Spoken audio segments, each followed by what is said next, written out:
Olá, amigos do canal Redemptoris Mater. Sejam muito bem-vindos. Hoje vamos falar sobre a quarta-feira de cinzas. É um dia em que os católicos costumam acorrer à missa, mesmo aqueles que não o fazem frequentemente, talvez pelo simbolismo dos ritos desta celebração. O sacerdote coloca cinzas na testa das pessoas, fazendo com a cinza o sinal da cruz. Inaugura-se o tempo da Quaresma, tempo de penitência e jejum. Essa tradição tem as suas raízes no Antigo Testamento. Conhecendo o contexto judaico em que era praticada, entende-se o sentido do que o rito representa. Então vejamos. Pó e cinza representam a mortalidade do ser humano. Por exemplo, em Gênesis, Deus diz a Adão, depois do pecado original: "Você é pó e ao pó há de retornar." Exatamente esse versículo é um dos que faz parte do rito da quarta-feira de cinzas. No livro de Jó, aparece a figura do arrependimento e Jó, diante de Deus, diz: "É por isso que me retrato e arrependo-me no pó e na cinza." Portanto, esta é uma outra faceta do pó e das cinzas, o arrependimento. No livro de Daniel, o profeta está rezando e intercedendo por seu povo e faz penitência pelos pecados do povo, embora ele mesmo seja um homem justo.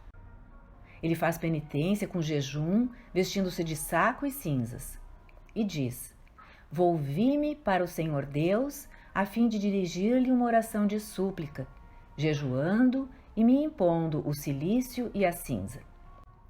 Uma das coisas que os judeus faziam quando entravam num período de intensa oração, de penitência pelo pecado e de súplica, era vestir-se de cilício, que era um tecido bastante desconfortável, áspero, que arranhava a pele, causando algum sofrimento. Era uma forma de penitência. Além disso, jejuavam, abstendo-se de comida e bebida, uma outra forma de sofrimento ou de penitência. E se cobriam de cinzas, como um sinal de que eram mortais e estavam arrependidos. Eram práticas muito comuns no Antigo Testamento. Outra passagem significativa sobre as cinzas vemos no primeiro livro de Macabeus, e aqui se trata de cinzas sobre a cabeça.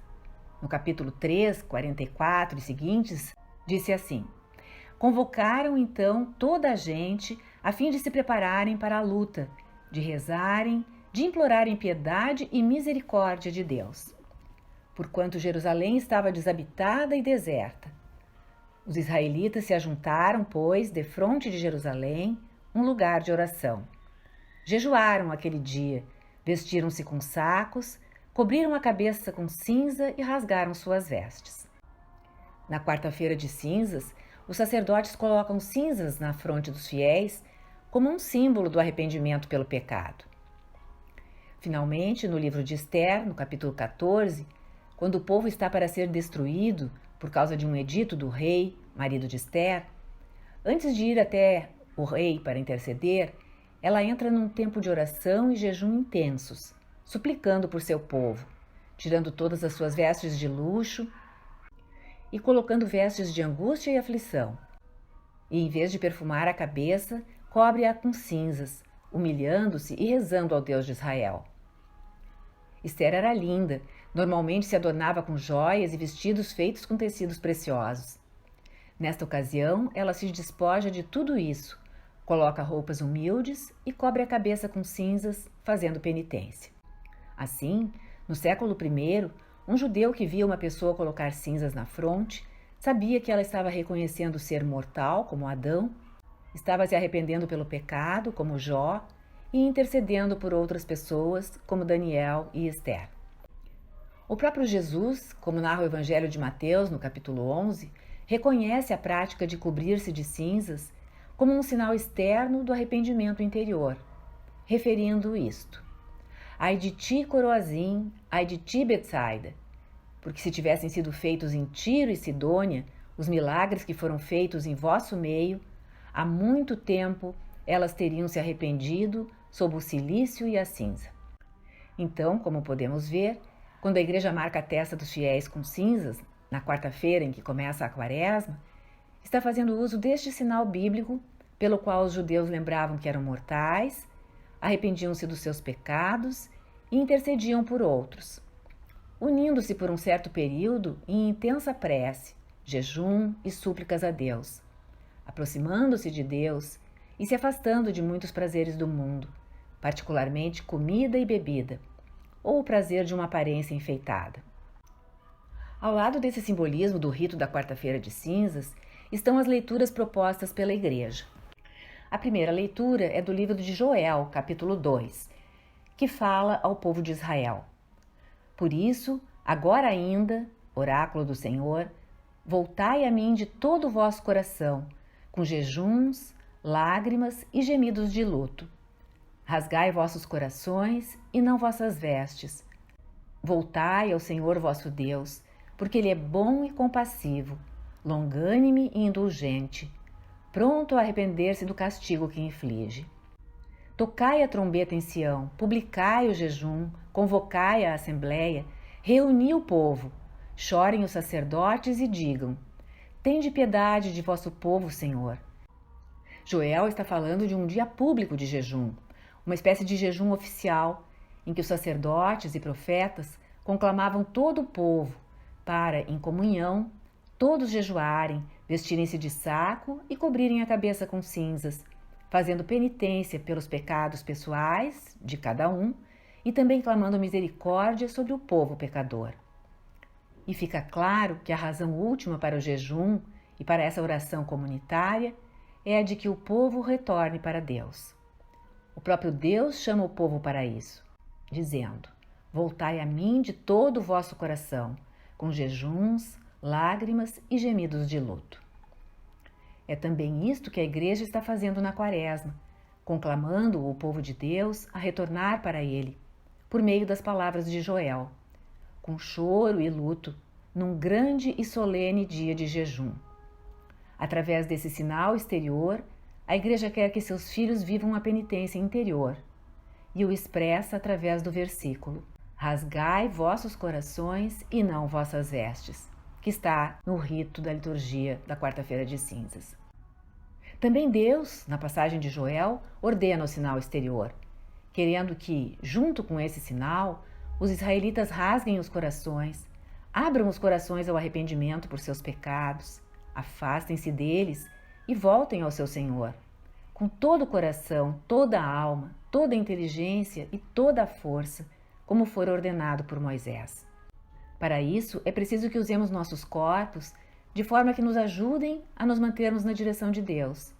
E essa tarefa do corpo existe, porque não somos anjos, mas formados por corpo e alma. De maneira que o jejum é um modo poderoso de focar no arrependimento e em Deus. Quem já jejuou percebe isso. Logo que se começa um jejum, o corpo se torna muito consciente do fato de que não está sendo alimentado como comumente, e como que grita pedindo alimento ou bebida, colocando a pessoa num estado de alerta.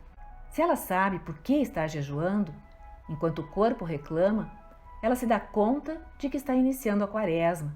É Quarta-feira de Cinzas, a Igreja conclamou a um jejum público, é o começo de um tempo concreto de penitência. E isso ajuda a pessoa a rezar, a manter o foco, a manter um estado de alerta espiritual, que não aconteceria num dia comum. O jejum é um meio forte de unir a alma e o corpo nesse tempo de oração intensa da Quaresma. Era o que os judeus faziam, não só, como narra o livro de Joel, mas todos os anos, num dia de jejum oficial chamado Yom Kippur, o dia da expiação. Cada um deveria abster-se de comida, bebida, unções com óleo, até mesmo relações conjugais, para dedicar-se apenas à oração e à penitência. É isso que a Quarta-feira de Cinzas representa, um dia de expiação do Novo Testamento, um dia oficial de jejum bem visível, para que as outras pessoas, vendo-o, possam aderir a ele e unir-se à Assembleia do Povo de Deus. Além disso, a Quarta-feira de Cinzas também é o início da Quaresma, um tempo de 40 dias de jejum, oração e esmola. Agora, feitos em segredo, como diz o Evangelho. Por isso, o texto que a Igreja propõe para o Evangelho é o do Sermão da Montanha, Mateus 6, 1-6 e 16-18. Ali, Jesus nos aponta 3 práticas espirituais e como fazê-las. não como hipócritas, com o objetivo de ser louvados por outros. Se for assim, com esse louvor já terá sido recebida a recompensa. Fazendo essas práticas no silêncio, contudo, o Pai, que vê o que está oculto, recompensará. De fato, uma das tentações de se engajar em práticas piedosas de oração e jejum é a pessoa tornar-se orgulhosa espiritualmente, querendo mostrar suas ações para ser admirada. Mas notemos que, embora Jesus diga para não realizar essas penitências para ser visto pelos homens, não diz que não devemos fazê-las. Ao contrário, essas são as únicas disciplinas espirituais que ele ordena no Sermão da Montanha. Ele diz, quando derem esmola e não se derem esmola. A esmola é uma doação de alguma espécie para os necessitados, os pobres ou a igreja. Era possível dar esmolas no tempo de Jesus, ou para os pobres. Portanto, Jesus espera que seus discípulos deem esmolas, não ocasionalmente, mas regularmente. Apenas manda aqui que o façam em segredo. Da mesma forma acontece com a sua ordem para rezar, que não se liga a uma condicional, se rezarem, mas quando rezarem. Ele espera dos seus discípulos que rezem frequente e regularmente. Hoje em dia, às vezes é comum ouvir as pessoas dizerem que creem em Jesus, mas que só rezam esporadicamente. Não é o que Jesus queria para aqueles que o seguiam. E ele comanda não só a oração pública, na época feita no templo ou na sinagoga, ou hoje nas igrejas, mas privadamente, em casa, lá no coração. Quanto ao jejum, o mestre também usa a mesma cláusula, quando jejuares, e não se jejuares. Ele referiu nos evangelhos que os fariseus jejuavam 2 vezes por semana. Também os discípulos de João Batista jejuavam. Até aconteceu que, numa determinada ocasião, quando alguns fariseus viram que os discípulos de Jesus não estavam jejuando, questionaram isso. E Jesus lhes deu a motivação. Enquanto o noivo está com eles, eles não jejuam. Mas virão os dias em que o noivo lhes será tirado, e então jejuarão. Jesus se refere à sua paixão e antecipa que depois de sua morte, os seus discípulos serão homens de jejum. Por isso tornou-se tradição, na igreja primitiva, o jejum 2 vezes por semana, normalmente nas quartas e sextas-feiras. É com relação a este jejum privado, particular, que Jesus fala em fazê-lo em segredo e que o Pai, que vê o que está escondido, recompensará. Assim, a quaresma não é apenas abstinência, e isso ela tem sido reduzida muitas vezes. Abstinência significa deixar de lado a carne ou algum outro produto, ou desistir de fazer algo de que se gosta, como comer chocolate, tomar cafezinho, comer sorvete, etc. São coisas boas. Podem realmente ser sacrifícios com todo o seu valor, mas não devemos reduzir a quaresma a isso, pois segundo a tradição da igreja, a quaresma também diz respeito ao jejum, à oração e às esmolas. É um tempo para aprender a crescer nessas práticas de modo regular, a intensificá-las, de maneira que se torne um período intenso de purificação, de arrependimento pelos nossos pecados e de oferta de pequenos sacrifícios por amor a Deus. Aliás, lembremos que o próprio Jesus jejuou por 40 dias no deserto, como Mateus relata no capítulo 4. Poderíamos chamar esse período de Quaresma do Cristo. Ali ele sofre as tentações do demônio, transformar pedras em pão, possuir todos os reinos do mundo e mostrar publicamente que era o Messias, atirando-se do pico do templo e ordenando aos anjos que o carregassem. Jesus desfez ali as 3 tentações da queda de Adão e Eva, relatadas no livro do Gênesis. Eles comeram do fruto da árvore do conhecimento do bem e do mal, porque era bom para o paladar, prazeroso. Seria a concupiscência da carne, de que fala São João na sua primeira carta, no capítulo 2. Era um deleite para os olhos. Seria a concupiscência dos olhos, o desejo de possuir. E era desejável para tornar o casal sábio. Seria a soberba da carne. São as tentações que atingem a todos os seres humanos. O prazer, o ter e o orgulho. E estão na raiz de todo o pecado. No deserto, Jesus luta contra essas tentações, pois era inteiramente homem, além de inteiramente Deus. e, ao contrário de Adão, as supera, vence cada uma. Ele quer dos seus discípulos que, na Quaresma, também lutem essas mesmas lutas e superem essas tentações. Vençam o apego desordenado ao prazer físico, ao dinheiro, às coisas, ao egoísmo, à vaidade e ao orgulho, colocando no lugar deles a virtude da humildade.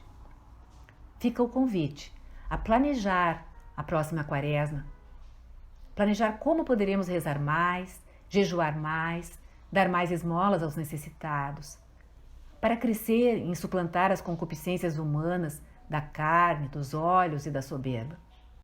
E esse planejamento também nos ajudará a dar desde agora um significado para esse tempo que nos é proposto e torná-lo muito mais frutuoso, muito mais enriquecido pela graça.